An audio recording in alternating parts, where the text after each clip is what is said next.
Alors, l'entrepreneuriat, c'est pas quelque chose qui était ancré en moi, c'est pas quelque chose auquel j'avais pensé par le passé. Moi, je viens d'une famille de parents fonctionnaires, donc on n'a pas du tout cette culture-là. Mais c'est vraiment par nécessité, on va dire, parce que je me suis rendu compte que le salariat ne pouvait pas coller à mon mode de fonctionnement. Je me suis rendu compte que j'étais inadaptée à ça, c'est-à-dire que les horaires contraignantes, que ce soit 9h à 18h ou autre, me posaient vraiment un problème dans mon quotidien. J'avais l'impression d'aller tous les jours en prison. J'avais du mal avec cette hiérarchie, j'avais du mal aussi avec le manque de reconnaissance et c'est ça qui a fait que je me suis dit le problème ne vient pas de ma boîte actuelle, le problème est plus profond que ça et c'est un problème lié à la condition du salariat. Bienvenue sur l'Entrepreneur en vous, le podcast où vous allez découvrir comment démarrer et développer votre propre aventure entrepreneuriale. Je suis votre hôte Nayer Saïdan et dans ce podcast, je vous fais découvrir des entrepreneurs, des freelances, des auteurs et des gens inspirants qui ont su construire et profiter de la vie dont ils ont toujours rêvé. Aujourd'hui, je reçois Yeza Lucas, coach en personal branding pour entrepreneurs et freelance. Yeza partage avec nous son parcours de salarié mal dans sa peau à freelance épanoui et comment elle a pu vivre de son activité très rapidement. Dans cet épisode du podcast, vous allez découvrir comment Yeza a préparé son passage de salarié à freelance, l'importance du réseau et comment cela lui a permis de décrocher ses 3 premiers clients. Comment elle a publié un article sur Madines et qu'est-ce que cela lui a apporté. Ce qu'elle aurait fait différemment pour partir sur de meilleures bases. Et les secrets pour réussir à construire votre propre marque personnelle. Vous pouvez accéder à l'ensemble des liens et à la retranscription de cet épisode sur le blog en vous rendant sur l'URL suivante envou.co/26, le chiffre 26. Réveille l'entrepreneur qui est en toi, épisode numéro 26. À toi Yeza. Yeza, est-ce que tu es prêt à nous révéler l'entrepreneur qui est en toi ? Oui, je suis prête. Excellent. Aujourd'hui, j'accueille Yeza Lucas, coach en personal branding pour entrepreneurs et freelance. Elle est la fondatrice du blog yezalucas.com. Yeza, avant de parler de ton business, j'aimerais qu'on remonte le temps et qu'on s'intéresse un peu à ton parcours personnel. Est-ce que tu te rappelles du tout premier projet ou business que tu as fait ? Tout premier projet en dehors de mon activité entrepreneuriale ? Oui, tout premier projet entrepreneurial que tu as fait. Ou projet, autre projet quoi. Ouais, alors mon activité entrepreneuriale, moi je l'ai commencé en 2017 et le premier projet entrepreneurial, ça a été un projet en lien avec la communication digitale. Je me suis lancée comme community manager au départ parce que c'était quelque chose qui était facile pour moi dans la mesure où mon dernier poste de salarié était chargé de communication et événementiel. Du coup, je me suis lancée dans quelque chose que je connaissais déjà pour entreprendre. D'accord. Et comment ça s'est passé ? Alors les premiers, c'est pas quelque chose que j'ai gardé longtemps parce que je me suis vite lassée, donc j'ai dû faire à peu près 6 mois de community management pur et dur, donc assez opérationnel. C'était, alors c'est intéressant pour l'expérience, pour tester l'entrepreneuriat, les relations clients, comment fixer ses prix par exemple. Mais après, moi j'ai senti que je voulais avoir une dimension plus stratégique et apporter plus de conseils qu'avoir une simple dimension opérationnelle. Donc j'ai vite switché vers du consulting en communication digitale et après de fil en aiguille aussi au fur et à mesure des rencontres j'ai dérivé vers le coaching. D'accord, ok. On va en parler un peu plus tard. Pour l'instant, je te propose qu'on s'intéresse un peu à ton parcours et comment tu as sauté le pas en passant de salarié à freelance. Tu dis bon, entrepreneur, c'est un peu la même chose. Entrepreneur et freelance, c'est un entrepreneur. Comment tu t'es tourné vers l'entrepreneuriat et pourquoi avoir choisi cette voie ? Alors l'entrepreneuriat, c'est pas quelque chose qui était ancré en moi, c'est pas quelque chose auquel j'avais pensé par le passé. Moi, je viens d'une famille de parents fonctionnaires, donc on n'a pas du tout cette culture-là. Mais c'est vraiment par nécessité, on va dire, parce que je me suis rendu compte que le salariat ne pouvait pas coller à mon mode de fonctionnement. Je me suis rendu compte que j'étais inadaptée à ça, c'est-à-dire que les horaires contraignantes, que ce soit 9h à 18h ou autre, me posaient vraiment un problème dans mon quotidien. J'avais l'impression d'aller tous les jours en prison. J'avais du mal avec cette hiérarchie, j'avais du mal aussi avec le manque de reconnaissance et c'est ça qui a fait que je me suis dit le problème ne vient pas de ma boîte actuelle, le problème est plus profond que ça et c'est un problème lié à la condition du salariat. Et donc là, j'ai découvert qu'il y avait des formations pour se lancer en freelance, pour se lancer en tant qu'entrepreneur. J'ai suivi une formation en parallèle de mon job de salarié. Et à un moment, j'ai sauté le pas, j'ai fait une sorte de rupture conventionnelle et c'est là que je me suis mis à mon compte en tant qu'au début community manager puis coach. D'accord. Alors, est-ce que ta recherche de clients, tu l'as débutée avant de te mettre en freelance ou est-ce que c'est vraiment arrivé après? T'as tout arrêté et puis t'as commencé à chercher des clients et... Ouais, j'ai préparé en fait mon lancement en amont. C'est pour ça que j'ai pu en vivre rapidement en quelques mois. Ce que j'ai fait au début, c'était pas forcément de la recherche de clients pure et dure, mais en tout cas, c'était la construction de mon réseau que j'avais laissé un petit peu mourir pendant que j'étais salariée. Donc j'ai reconstruit mon réseau, j'ai commencé à construire mon offre, j'ai créé mon blog quand j'étais encore salariée, j'ai même créé une newsletter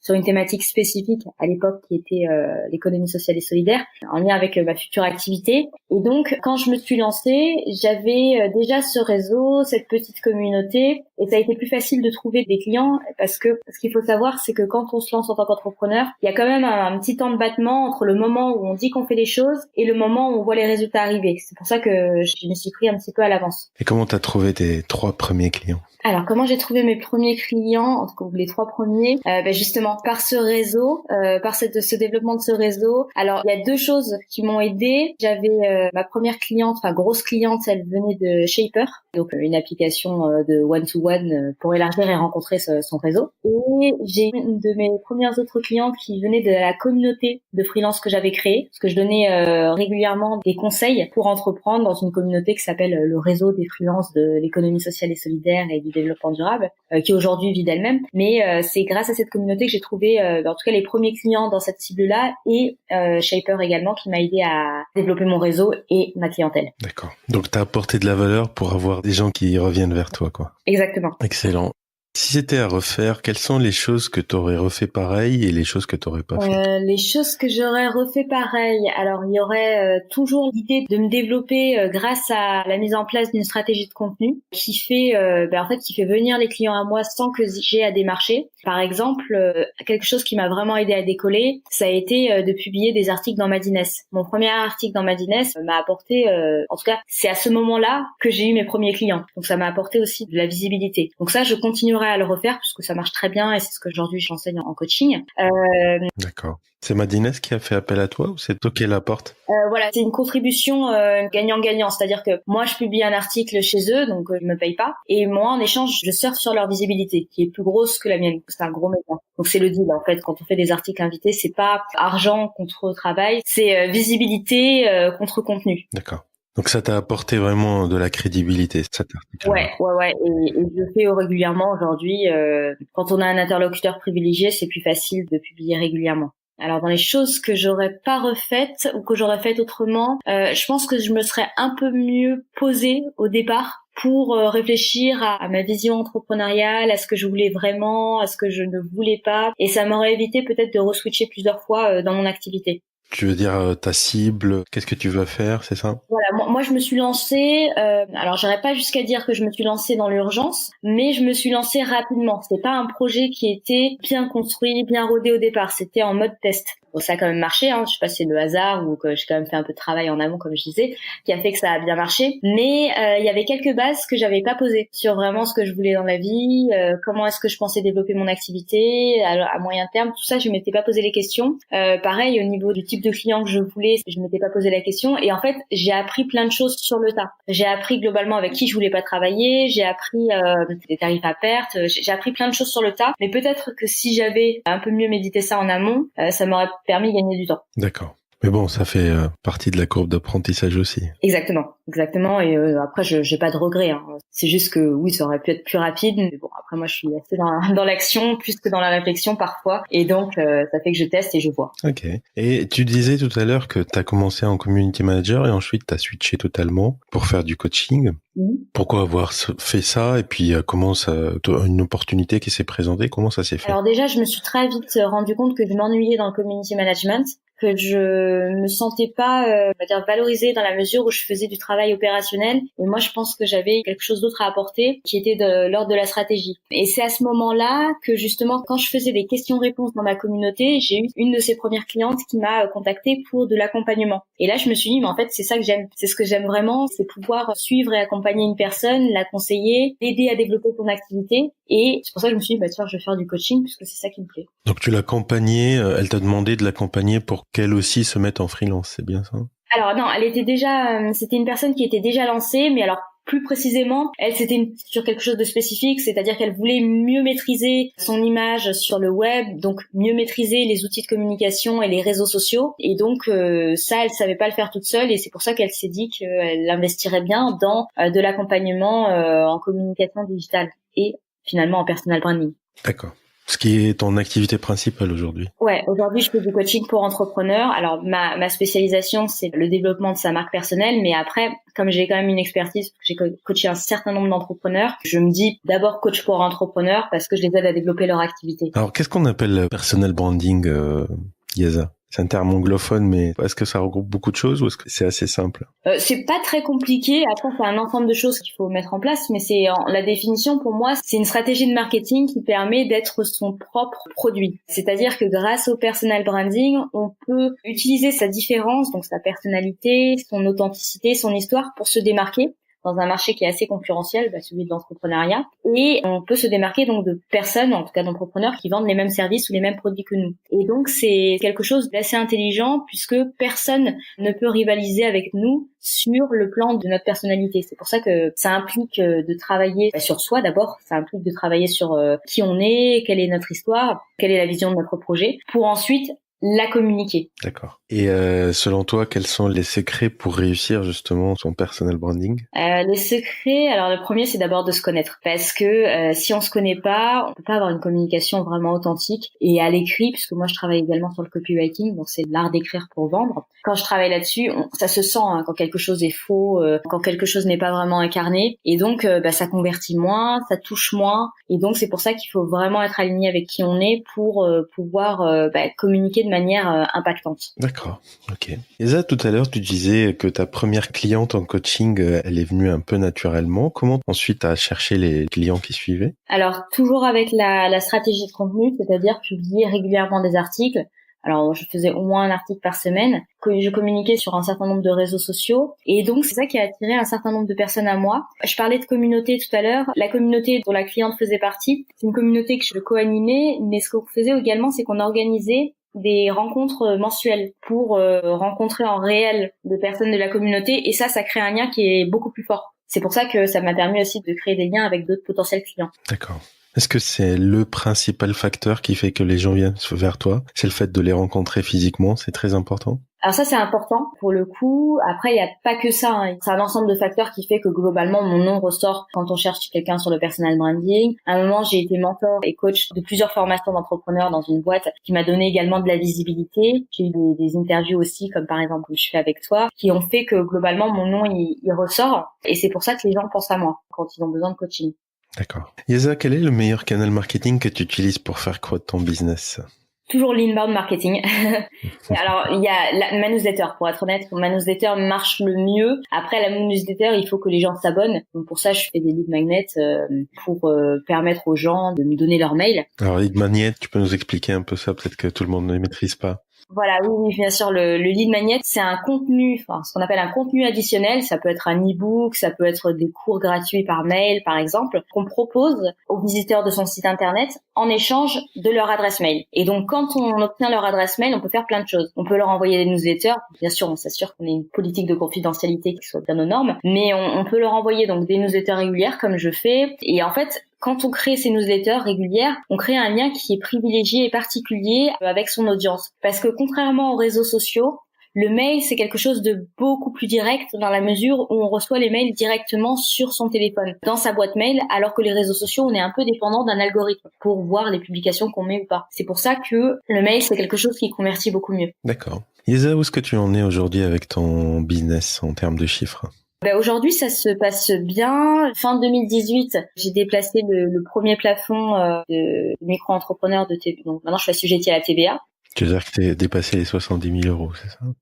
Non. J'ai dépassé les 35 000, donc j'étais à 42 à la fin de l'année. Donc pour ma première année, et là, on verra ce que ça donnera cette année. Je me souhaite de faire plus. On verra ce qu'il en sera. Et comment se partagent tes revenus? Tu fais de la formation aussi, je crois, du coaching. Comment se partagent tes revenus entre les différents canaux? Alors, les revenus viennent essentiellement du coaching. La formation, je l'ai développée assez tardivement. Je l'ai développée fin 2018. D'accord. Aujourd'hui, c'est un complément de revenus, la formation, mais si je voulais que ça soit vraiment une source de revenus, ce qu'il faudrait que je fasse, et ce que je pense faire, c'est plus de lancement, mettre beaucoup plus d'énergie dans le marketing et la vente de ces formations. Mais ça, c'est quelque chose que je n'ai pas fait au début, que maintenant je pense potentiellement faire. Mais aujourd'hui, c'est vrai que c'est le coaching qui me rapporte le plus de revenus. Excellent.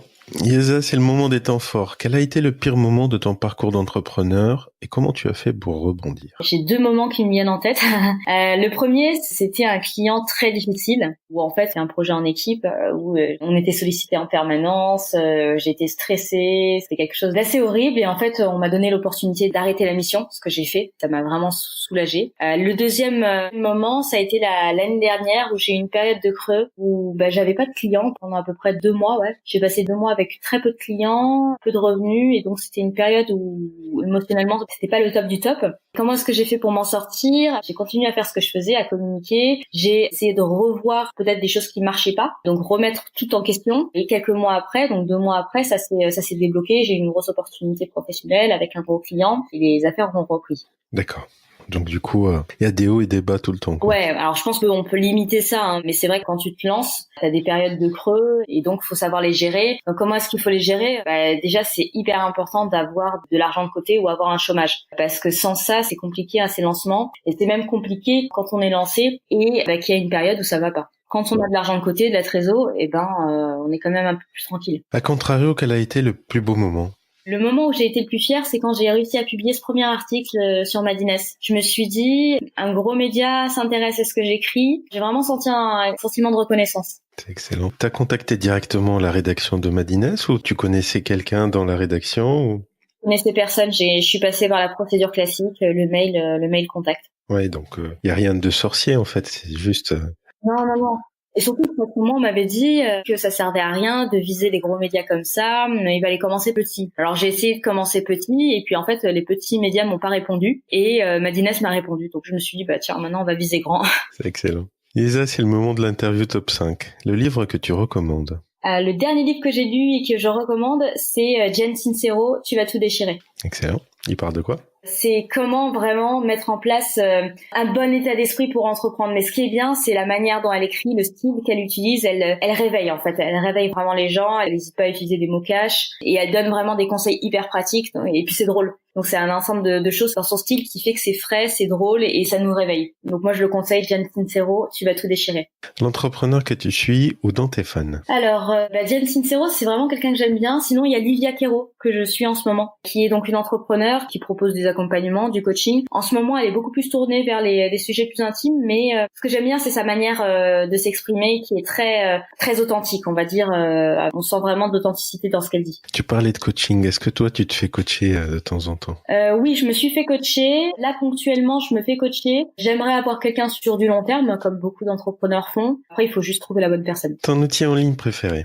Mon outil en ligne préféré, je dirais plutôt que c'est Google Agenda, qui est en gros celui que j'utilise le plus. Ton premier conseil pour quelqu'un qui aimerait se lancer aujourd'hui? Avoir de la trésorerie de côté ou un chômage. Le meilleur investissement que tu as réalisé pour faire croître ton business, ça pourrait être un investissement en termes de temps, de moyens humains, de moyens financiers, un produit ou un service. Meilleur investissement, ça a été la formation en ligne qui m'a aidé à avoir les bases de l'entrepreneuriat. Yeza, merci de nous avoir accordé cette interview. Est-ce que tu pourrais dire à nos auditeurs où est-ce qu'ils peuvent te suivre? Oui, alors j'ai un site internet comme tu l'as mentionné tout à l'heure, yezaluka.com, et je suis également joignable sur l'ensemble des réseaux sociaux. Mais pour avoir le plus d'informations sur moi, vous pouvez me suivre sur LinkedIn, donc Yezaluka, ou sur Instagram, donc Yeza, Y-E-A-H-Z-A. Il ne s'écrit pas comme mon prénom. Merci Yeza, à bientôt.